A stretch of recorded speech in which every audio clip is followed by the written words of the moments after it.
Hello, all you nerds, geeks, gamers, fanboys, and girls, and welcome to the Daisy Sweet Spot. I'm your host, Daisy Sweet, and today we'll be reviewing Oppenheimer. Oppenheimer is a 3-hour biopic directed by Christopher Nolan, which tells the story of J. Robert Oppenheimer, the man often referred to as the father of the atomic bomb. The film essentially consists of 3 chapters, the first taking place in various schools and classrooms as the scientific theories behind splitting the atom emerge, the middle portion covering the weaponization of those theories and the creation of the first atomic bomb as a means of ending World War II, and the final part covering the political and personal aftermaths of that creation.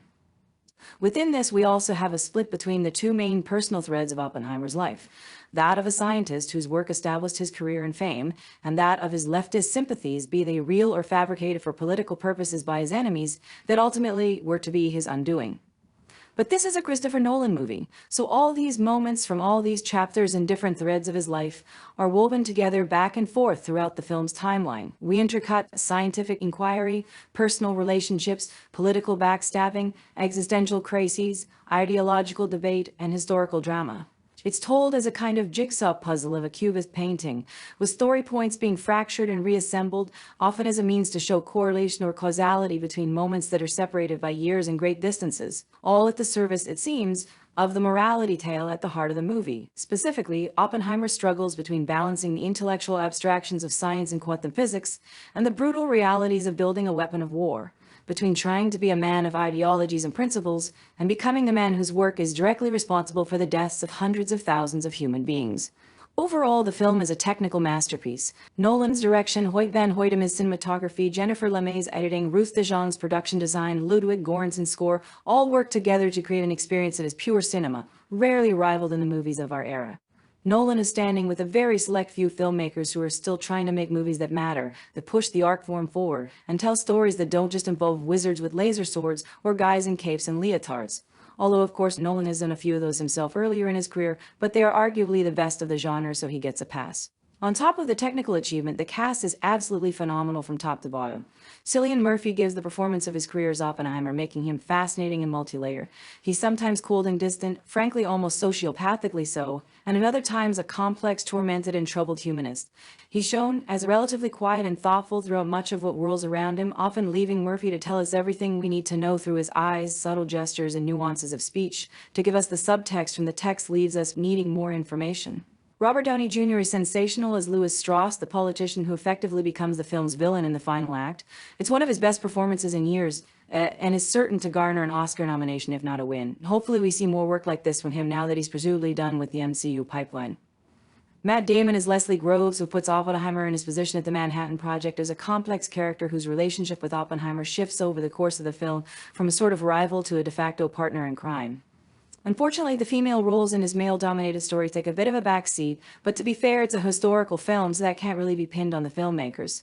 Emily Blunt as Oppenheimer's wife Katie and Florence Pugh as Oppenheimer's Mistress Jean Tatlock are both fantastic, though. They do a lot with what little screen time they are given, and they're worthy of praise. Nolan has also assembled one of the most amazing supporting casts in recent memory, a who's who of extremely talented actors in smaller roles, many of which are essentially just cameos in 1 or 2 scenes. Gary Oldman, Rami Malek, Kenneth Branagh, Casey Affleck, Tony Conti, Benny Safdie, just to name a few. But for all of this talent and technical marvel, it must be said the film isn't perfect. And believe me, I wanted it to be. I wanted to walk out of the theater speechless and blown away, but I just wasn't. I was dazzled and in awe of the technical achievement and stellar performances, but ultimately it just felt a bit cold and cerebral, lacking the emotional impact I'd hoped for. Which is maybe due in part to the character at the center of the film, but it's also been a theme of many of Nolan's films over his career. They often feel like intellectual exercises in the craft of maximal cinematic experiences and leave some of the human emotion at the door, full of sound and fury signifying nothing, or if not nothing, at least not a human heart at its core to wrap the spectacle around. Which is not to say that Nolan hasn't forged moments of great emotion from time to time in previous work. 2 of his best films, Inception and Interstellar, both delivered emotional gut punches and even brought me to tears a few times. But for every moment like that, there are moments in Nolan's filmography where his choice of how to tell the story intellectually hurts the story emotionally. The most obvious, in my opinion, being his mishandling of Dunkirk, opting to make it a technical exercise in nonlinear story structure, and thereby diminishing the full impact and emotion of the film's pivotal moment, because the audience is focused on putting together the pieces of a puzzle in its fractured chronology, and therefore missed the impact of the big picture. Overall, I do think that Nolan's choice of weaving the different story threads together does work in this case more than a straightforward telling might have. He's taken a lot of topics and materials that should by all rights be very dry and dull. Scientists doing scientific things in classrooms and laboratories, politicians doing political things in hearings and boardrooms, and infuse them with an energy and excitement of an action film. The first chunk of this movie almost feels like an extended trailer. The pace is brisk, the scenes move quickly, and the soundtrack never lets up. The forward momentum of the film feels unstoppable. However, I also think that this nonlinear approach will have several viewers going to Wikipedia to try to make sense of it all. Post-screening with friends, much of the conversation revolved around people explaining the plot, character, and historical events portrayed in the movie to each other, which took away from what would have been a more interesting conversation about the larger themes and moralities at the center of the story, which is presumably what their movie is really trying to be about. So again, Nolan's showmanship and bag of tricks, for all their awe-inspiring spectacle, don't give the audience a solid footing from which to fully absorb the dramatic impact of the story itself. And I hate to say it, but the biggest letdown of the entire film for me was the one that should have been the tentpole moment for the entire thing. I'm sorry, but the actual moment of the bomb being tested for the first time fell a little flat for me. The build-up was excruciating. Nolan ratchets up the tension masterfully. I thought I was going to have a nervous breakdown by the time the countdown hit 0. But the actual release of that tension was a bit of a dud. And I understand the argument for showing it from the point of view of the characters and thus waiting the technically correct, protracted length of time for the sound of the explosion to reach them at their various viewing distances. But this, coupled with the decision to have the visuals of that historic and monumental explosion be abstract and impressionistic rather than portrayed more objectively, robs the audience of what should have been an explosive, excuse the pun, moment. I never felt the terrifying awesomeness, the nightmarish magnitude of what had just occurred. It honestly felt just like another movie explosion, not something that dwarfed everything in existence prior to that moment in human history. I truly expected to be brought to tears at the devastation, but I felt significantly more emotional impact seeing archival footage of the actual bombs and grainy black and white footage taken from static cameras miles away without any Hollywood razzle-dazzle. And then the choice to have the actual bombs being dropped in Japan happen off screen and just have the characters hear about it through phone conversations and the radio lessens the impact even further. Of course, in reality, Oppenheimer didn't witness those moments firsthand, but surely Nolan could have broken from his subjective point of view long enough to let the audience see those moments, considering that the remaining runtime of the movie would deal with how they haunted Oppenheimer for the rest of his life. As an audience member, I feel like we were never made to fully understand the gravity of what had just happened. The only way we know it was a big deal is through dialogue or through the personal knowledge that the audience brings with them to the theater. However, Nolan should understand that most audiences under the age of 35 will not have been exposed to much of the historical footage and context of the events that he as a 53-year-old probably takes for granted as being burned into the public conscious. It should also be said that after this somewhat disappointing climax, the movie is still only 2/3 of the way through the telling.